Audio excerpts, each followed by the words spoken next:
గిరిజనులు నేడు అనుభవిస్తున్న అన్ని చట్టాలు ఆనాడు బిర్సా ముండా చేసిన పోరాటం కారణంగానే సంక్రమించాయని బీజేపీ రాష్ట్ర అధ్యక్షుడు మాధవ్ అన్నారు.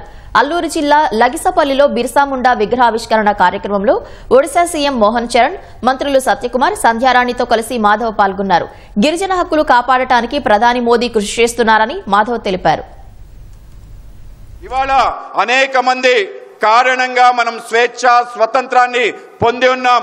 ముఖ్యంగా ఈ రోజు దేశవ్యాప్తంగా గిరిజనుల యొక్క హక్కులు కాపాడబడుతున్నాయంటే గిరిజనుల యొక్క సాంప్రదాయాలు బాగా ఉండడానికి వాళ్ళ సాంప్రదాయాల్లోనే ముందుకెళ్ళాలి.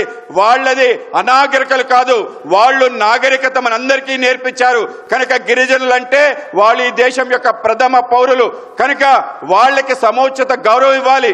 ఆ గౌరవం ఇవ్వడానికి ప్రతీక ఎవరైనా ఉన్నారు అంటే ఆ వ్యక్తే భగవాన్ బిర్సా ముండా.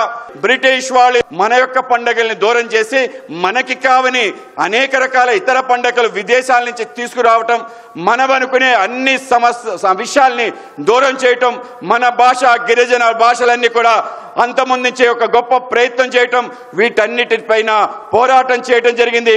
కేవలం 25 సంవత్సరాల పాటు ఆయన బ్రతికుండి గిరిజనుల కోసమే తన అసువులు బాసాడనే విషయం మనందరం కూడా తప్పనిసరిగా తెలుసుకోవాలి. మన ప్రాంతంలో మనకు సంబంధించిన హక్కులు ఎవరైనా తీసుకెళ్లే ప్రయత్నం చేస్తే ఊరుకోమనే విషయం తెలియజేయటం, ఆ విధంగానే ఆ యొక్క హక్కులు కాపాడడానికి మనందరి ముందు ఒక నిలువెత్తు సాక్షాత్కారం నిలబెట్టాలని చెప్పి మన ప్రియతమ ప్రధాని నరేంద్ర మోడీ గారు ఆయన జయంతి ఏదైతే ఉందో దేశవ్యాప్తంగా కార్యక్రమాలు చేస్తున్నాం. రాబో కాలంలో మన హక్కుల్ని, మన ఉనికిని, మన సాంప్రదాయాల్ని, మన పండుగల్ని కాపాడదామని తెలియజేస్తూ ముగిస్తున్నాను.